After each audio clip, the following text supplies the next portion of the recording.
మన నూతన పద్మాలయ అధినేత జయకృష్ణ బాబాయ్ మహేష్ బాబుకి సూపర్ స్టార్ మహేష్ బాబుకి జన్మదినం శుభాకాంక్షలు. మహేష్ బాబు 1975లో కృష్ణ గారు గాజుల కృష్ణ షూటింగ్లో ఉండగా పుట్టాడు. ఆ తర్వాత 79లో నీడా సినిమాలో 3 సంవత్సరాల బేబీగా యాక్ట్ చేశాడు దాసరి నారాయణరావు డైరెక్షన్లో. ఆ తర్వాత 1983లో వచ్చిన పోరాటం సినిమా లో క్యారెక్టరు చాలా అద్భుతంగా పండింది. చాలా డెప్త్ ఉన్న క్యారెక్టర్ అది. డుండి గారు ఆ సినిమా షూటింగ్లో మహేష్ బాబుని చూసి ఎవడే కుర్రాడు అదరగొడుతున్నాడు అని అడిగితే మా అబ్బాయేనండి అని కృష్ణ గారు చెప్తే సూపర్ పైకి వస్తాడయ్యా అని చెప్పి అప్పుడే కితాబ్ ఇచ్చాడు. డుండి మంచి విజనరీ. అమితాబ్ బచ్చన్ కానీ కృష్ణని కానీ ఎంకరేజ్ చేసింది ఆయనే. సో మహేష్ బాబులో ఉన్న టాలెంట్ ఆయన అప్పుడే కనిపెట్టాడు. పోరాటం సినిమాలో చాలా డెప్త్ ఉంటుంది. అప్పుడు సుమారుగా మహేష్ బాబుకి గట్టిగా 8 ఏళ్ళు 7 ఏళ్ళు ఉండొచ్చు. అద్భుతంగా నటించాడు. ఆ తర్వాత మహేష్ బాబు అభిమానులకి దగ్గరైంది శంకారావం సినిమాలో. కృష్ణ గారు అబ్బాయి కాబట్టి ఫైట్లు చేస్తున్నా కూడా చిన్నపిల్లాడు చూసేవాళ్ళు అభిమానులు. సో అలాగ అది పెరిగిపోయి శంకారావం నుంచి ముగ్గురు కొడుకుల నుంచి బజార్ రౌడీల క్యారెక్టర్లో ఇంపార్టెంట్ రోల్ వేసేవాడు. ఆ సినిమా విజయవంతానికి మహేష్ బాబే కారణం. మహేష్ బాబు కూడా ఒక పెద్ద కారణం. కొడుకుదిద్దరిని కాపురం అయితే నెక్స్ట్ లెవెల్. కృష్ణ గారితో పాటు ఇతను సేమ్ హీరో అని చెప్పచ్చు. ఏమంటారంటే మల్టీ స్టార్ సినిమా లాంటిది అది. మహేష్ బాబుకి 3 పాటలు ఉంటాయి అందులో. అలాగే పెద్ద యాక్టర్ మోహన్ బాబుతో డి అనే రోల్లో యాక్ట్ చేశాడు. అద్భుతంగా ఇట్టింది ఆ సినిమా. చిన్న వయసులోనే హీరోగా వేసేవాడు. బాలచంద్రుడి సినిమాలో 5 పాటలు. అది చాలా పెద్దగా భారీగా రిలీజ్ అయింది సినిమా. మొత్తం 5 పాటలతో మొత్తానికి యావరేజ్గా 2 వారాలు ఆడింది అనుకోండి. బట్ అది అతను బాల నటుడిగా అంటే చిన్న వయసులో లాస్ట్ పిక్చర్ అది. ఆ తర్వాత చదువు కోసం బ్రేక్ తీసుకున్నాడు. యమలీల సినిమాలో యాక్ట్ చేయాలని కృష్ణారెడ్డిగా ట్రై చేశారు మహేష్ బాబు కోసం. ఇంకో లవ్ స్టోరీ కూడా చెప్పాడు.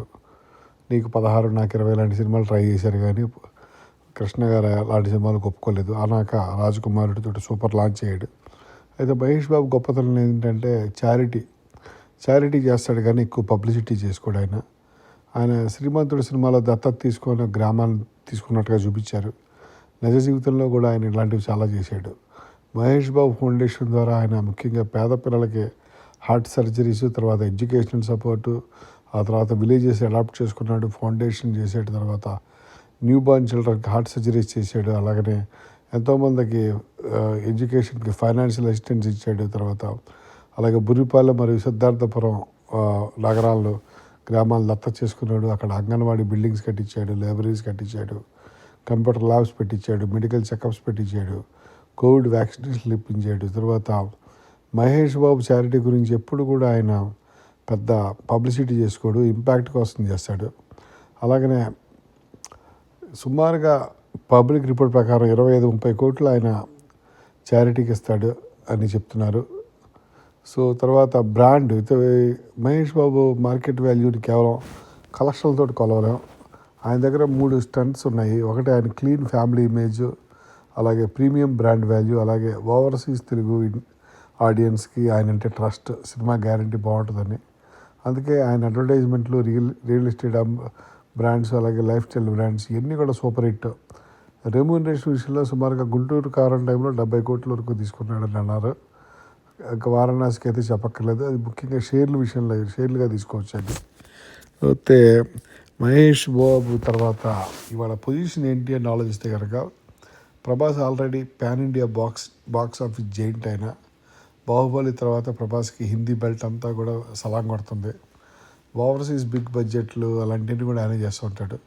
ఇప్పుడు అల్లు అర్జున్ గురించి మీకు తెలుసు కదా, 2000 కోట్లు కొట్టాడు పుష్పతోని. తర్వాత పవన్ కళ్యాణ్ అయితే ఒక కల్ట్ ఫాలోయింగ్ ఉంది అతనికి, పాలిటిక్స్లో కూడా ఉన్నాడు. రామ్ చరణ్ అయితే గ్లోబల్ రికగ్నైజేషన్ వచ్చింది. సో వీళ్ళందరి మధ్యలో మహేష్ బాబు పొజిషన్ ఏంటంటే అంటే అసలు అనాలిసిస్ ప్రకారం పాన్ ఇండియా కలెక్షన్లో అవన్నీ మహేష్ బాబు అటెంప్ట్ చేయలేదు. కానీ తెలుగు ఆడియన్స్కి మహేష్ బాబే number 1 because of the clean image. ఇంకా మహేష్ బాబు పాన్ ఇండియా మార్కెట్లోకి వెళ్ళలేదు. వెళ్తే కనుక మనం మిగతా వాళ్ళతో కంపేర్ చేయాలి, కానీ వెళ్ళినప్పుడు మనం లోకల్గానే చూడాలి. సో లోకల్గా ప్రభాస్తో వీళ్ళందరితో చూసుకుంటే మహేష్ బాబే నెంబర్ 1.